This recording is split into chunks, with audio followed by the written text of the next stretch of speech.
What is good, ladies and gentlemen? Welcome to another SK Wealth Academy podcast. If you're watching the video version and not listening to this on Podbean, you can see I'm very casual today, rocking the Adidas outerwear. But as you all know, if you've been following my podcast for a while, all I really have is casual gear because I've been locked down in this COVID lockdown hell for about an entire year now. So given the fact that a 2-week vacation turned into a year-long stay outside of my home country, I think I had somewhere between 7 and 10 pieces of clothing, and that's about it. And that was my dilemma. Of course, the haters are out there saying, hey, appearance matters. I don't care about your content. You have to have proper studio lighting. You have to have proper, button-down shirts and suits. And, okay, yeah, be me, where you got locked down outside of your home country for a year, had 8 pieces of clothing on your back, no access to your savings, and no computer and a smartphone, and cut off from your entire savings. That's a whole nother story I've already told before, so I'm not going to get into it. And let's see how you survive haters, because I hope that hater never listens to any of my podcasts anymore. And if you're watching the video, if you're listening to this audio, you're probably not going to get the proper context without watching my expression. I'm just trolling my haters right now, so I'm not really too serious about that at all. But in any event, please stay tuned to the very end of this podcast, because I do have a special treat for you at the end. And please do like and subscribe, because when will you get my next podcast? My next podcast will come when I get 50 new subscribers, and fully 1/3 of all people that watch my videos on my YouTube channel are not yet subscribed. So just if the majority of you subscribe, then I'll have 50 new subscribers. So when I get 50 new subscribers, my next video will be uploaded. So let's get started. What am I going to talk about today? Well, I'm going to talk about the difference between arrogance and confidence, and how that affects, I was going to say infects, but well, I can speak about that too, how it affects our brain and our mental state, but how it significantly affects our investment success or lack thereof. So I was going to get started by just talking about Stockholm Syndrome. Stockholm Syndrome is something where the captive starts liking their captor because they've been with them for so long. And this is normally in kidnapping cases or something of that, or where a person is taken hostage. And I certainly understand that, because when I heard that, okay, I finally may be able to go home within the next few weeks, rather than being ecstatic, I was just I've been so used to my lifestyle, my very stoic lifestyle for the past year. I wasn't even excited. It felt like I was almost okay with my captive state now. So I understand how Stockholm Syndrome develops now. And I understand, this whole rationale behind why the entire world was locked down economically. Because if you watch my Archegos Fund Implosion podcast part 1, it is linked most probably with a very high chance of probability to the resultant implosion of hundreds of trillions of dollars of interest rate based financial derivatives, which would have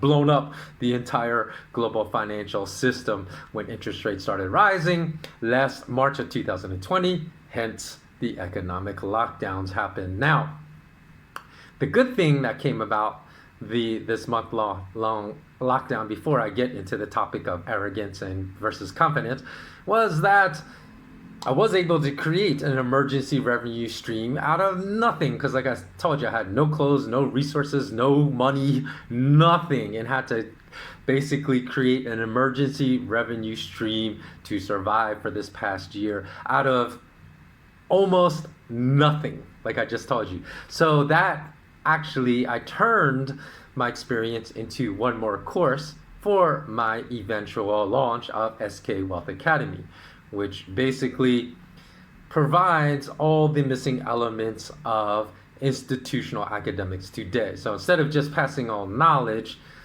I provide a whole bunch of exercises that turn that knowledge, that provide the ability of people that take my courses in SK Wealth Academy to use that knowledge. In other words, apply that knowledge to real life, because this is the missing link we're not taught in school. We're not told how to apply, like I said in the past, mathematics or calculus to improve our quality of life. But everything I told you basically, or all my courses, are designed around elements that are completely absent in all traditional forums and classrooms of education around the world. And not only that, then I provide exercises that provide the steps in which you can apply the knowledge you learn in my academy to improve your quality of life. So let's get started with this arrogance versus confidence. Now, we've always heard that confidence, whether in a man or woman or a teenage boy or teenage girl, is very attractive, where arrogance is annoying, but there's a very thin line, right, between confidence and arrogance. Most youngsters, because they do not have the benefit of life experience, mistake their arrogance for confidence and say, I'm only being confident, when in reality, they're acting very arrogantly and being supremely annoying.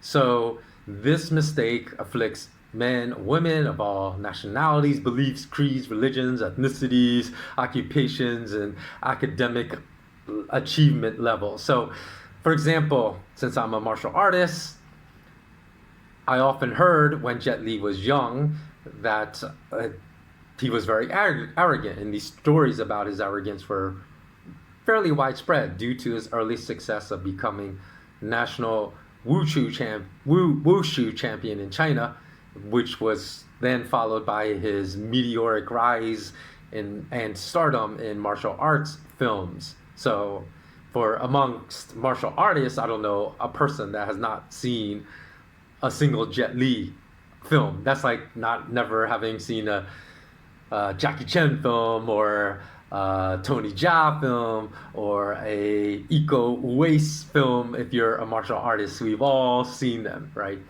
So, however, as he became older and wiser with his life experience, the stories about his humility became legendary. Now, one current martial artist that I really respect and really like is Francis Ngannou, who is currently the UFC heavyweight champion of the world. Now, he's a fighter from Cameroon, and he grew up dirt poor, and he worked as a child in the sand mines or digging sand quarries in Cameroon. So that's where his legendary strength and power came from, like hauling shovels and shovels of sand as a child. And to escape this life, Ngannou made his way up to Algeria, northern Africa from Cameroon, but he had to trek through the Sahara Desert. He told stories of, well, what happened if your vehicle broke down? He said, well, basically we would just die if that happened, because we didn't have adequate water, there are no wells to drink from. So I think he made that trip, it was like on the 7 times, because he got turned back 6 times. And during that time, he was homeless. During that time, he had to search dumpsters for his food. And when he finally was able to make it to Algeria, then he crossed from Morocco, or actually, when he made it to northern Africa, then he made it to Morocco, and then he crossed into Spain. But then again, was arrested for entering Spain illegally, spent some time in jail, and when he was released, then he went to France illegally, again with no visa. But then he was taken under the wing of somebody that helped him train in martial arts, and from there the rest is history. But because of his incredible struggle to make it, even though today is considered the baddest man on the planet, Ngannou has remained enormously humble, at least from, I believe it's genuine, sincere, because you can spot insincerity from a mile away. So when you watch his interviews, you can see he's still enormously humble. And being humble, that doesn't mean that you're not confident, because you have to be supremely confident to become UFC heavyweight champion of the world, right? But what that means when you combine humility with confidence, that is the dangerous combination that we all want in life, whether you're a martial artist, a professional mixed martial artist, or whether you are an investor. And I'll tell you why. Because it means you're willing to admit that you don't know everything. Too many investors today, I've seen it a million times. Their ego is out of control. And even though they don't have a lot of experience, their so-called expertise only comes from listening to podcasts about other people speak about a subject. So everything they believe about a certain financial topic, whether it's cryptocurrencies, whether it's precious metals, just comes from other people's beliefs, but not from any real experience. They may have like 3 months experience, 6 months experience, a year experience, but not any real experience in this asset class from which their arrogance comes from. So when you're humble, it means you're willing to learn from your own mistakes and also admit that you don't know everything. So that's what made Francis Ngannou, his first name's Francis, the heavyweight UFC champion of the world. And actually, before his last fight against Stipe Miocic, I actually told my friends this is the next heavyweight champion before it happened. Why did I believe that? And I'm almost regret not putting money down on that bet, even though I haven't gambled in like 15 years on any professional sporting event. The reason I regretted that, because I knew he was going to win. Why? Because of all that hell and struggle he underwent to get to that point. And this was the second time he was fighting for the heavyweight championship of the world. I knew he was not going to let this opportunity, especially with his physical prowess, his immense power. All he had to do was learn from the mistakes of his first fight and combine technique with his power, and then I knew he would win, which is he did, because I know he's a humble person. He just didn't disregard what people, but even outsiders, not even his training team. I'm sure he heard what other people were saying, what he needed to do to win, and he wasn't like, oh look, I'm like this really bad fighter, no one can tell me what to do, I can't learn from anyone else. No, he absorbs everything like a sponge, and that's why I knew he was going to win. So how does that convey to martial arts? Well, the thing that I have seen, the people that I've spoken to in the past, and it's very few and far between, maybe 1 in 1,000 are like this, people that understand the most about gold, silver, platinum, when to sell, when to buy, when to keep stacking, when to get into the mining stocks. The people that understand Bitcoin the best, again, 1 in 1,000 people that own Bitcoin understand this the best. They've all held this asset during a time a major crash materialized. So this means people that have the most wisdom about knowing what to do and how to make the best decisions to maximize their profits from these asset classes. Either for Bitcoin, they've all gone through that too. That means not that they were just watching, that they actually held Bitcoin and held a great enough amount that it meant something to them if they lost that amount. They all held it through the 2018 crash at some point and sold at some point when it went from 20,000 to 3,000, whether it was at the top, they learned from locking in their profits, or whether it was somewhere at the midpoint, they learned from the mistake they made of holding on because everyone told them Bitcoin was going to go from 20,000 to 100,000. They learned from those mistakes. And the same thing with gold and silver, including myself, including yours truly, because I thought I knew everything there was to know about gold and silver, because I'd been invested for years up until the 2008 crash. But guess what? For years prior to the 2008 crash, prices only went one way. They either were pretty stable or went up. Okay, and that's not when you learn. You learn from struggle, whether it's in mixed martial arts, like I said with Francis Ngannou failing the first time he fought for the UFC heavyweight championship of the world. That's when you learn the most, not from your successes.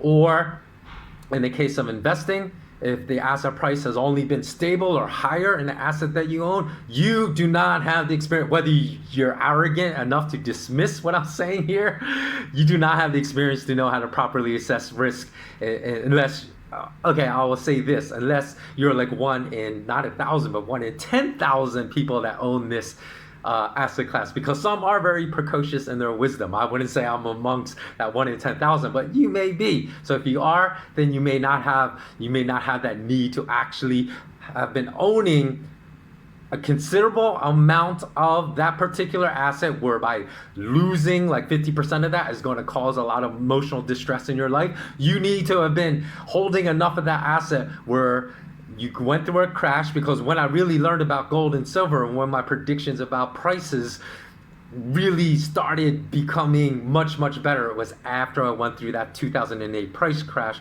when it went from $1,000 down to $680 really quickly. And silver too, as you know, silver a few years later crashed from $50.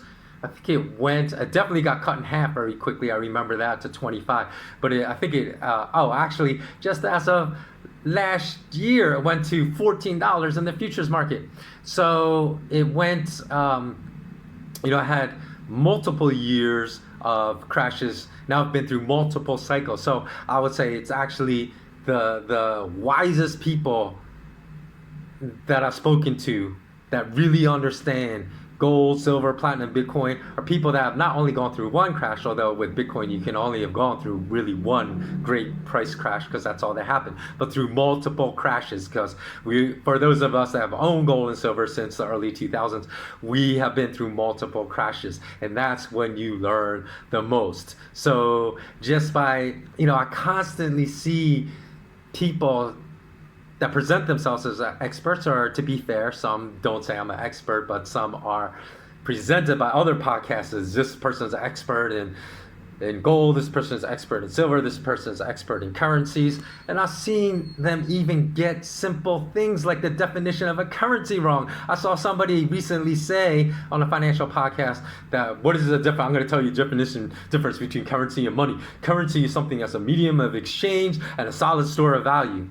Solid store of value? Are you kidding me? Because is not the US dollar a currency? Is not the euro a currency? Is not the yen a currency? They have not been solid stores of value for decades, because if you say something in which you have to pay, because a solid store of value would be something in which you pay a certain price for, right? And 10 years later, you're going to pay just about that same price for, right? But we all know with food, no matter where you live, in the European Union or the United States, or even with, say, the Canadian dollar in Canada or the Australian dollar, that you're paying over 10 years double the price for a lot of food items, or double the price for utilities. It is not a solid store of value. Value being purchasing power, right? Value has to equate to purchasing power. So that is not the definition of a currency, in my opinion. Because ask these people that will, just flippantly tell you, I'm an expert in money, I'm an expert in currency, I'm an expert in cryptocurrencies. Ask them what a currency is, and then by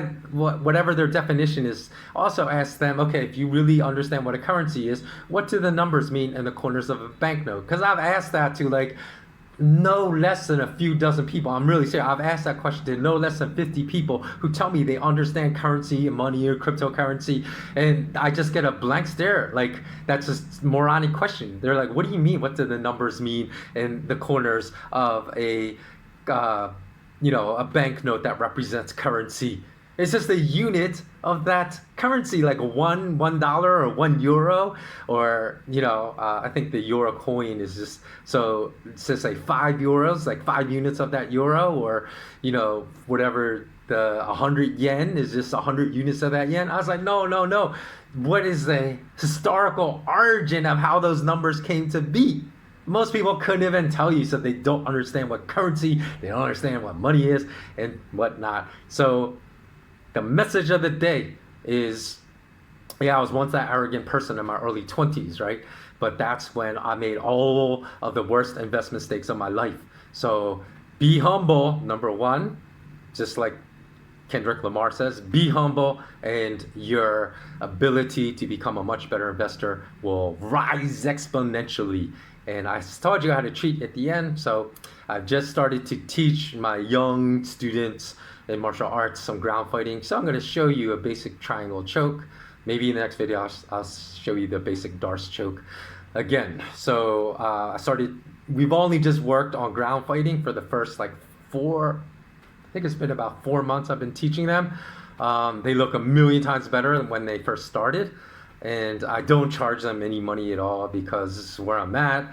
Most people don't have a lot of money in this nation. Of course, people always do, because no matter where you are in Asia, there's always going to be extremely rich, but there's a big gap, right, between those that have everything and those that have very little. There's almost like the middle class has also disappeared in a lot of developing nations in Asia, as well as in the United States, where I was born and raised. So stay tuned for that demonstration of the triangle choke.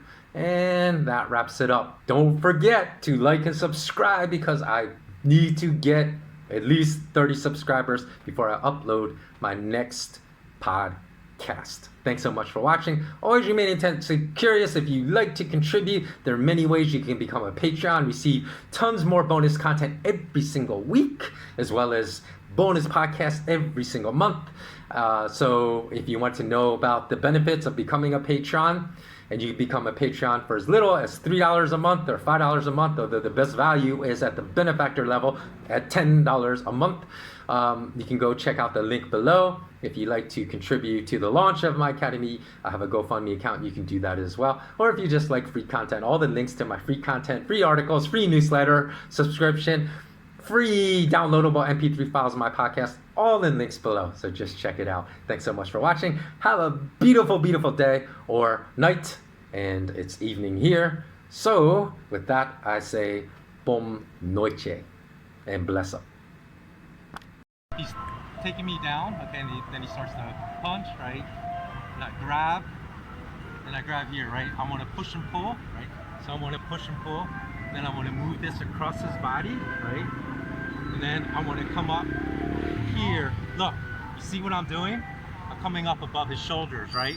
So you start down here, right? When you cross like this, that's why it's such a hard time. Bring this leg up around his shoulder.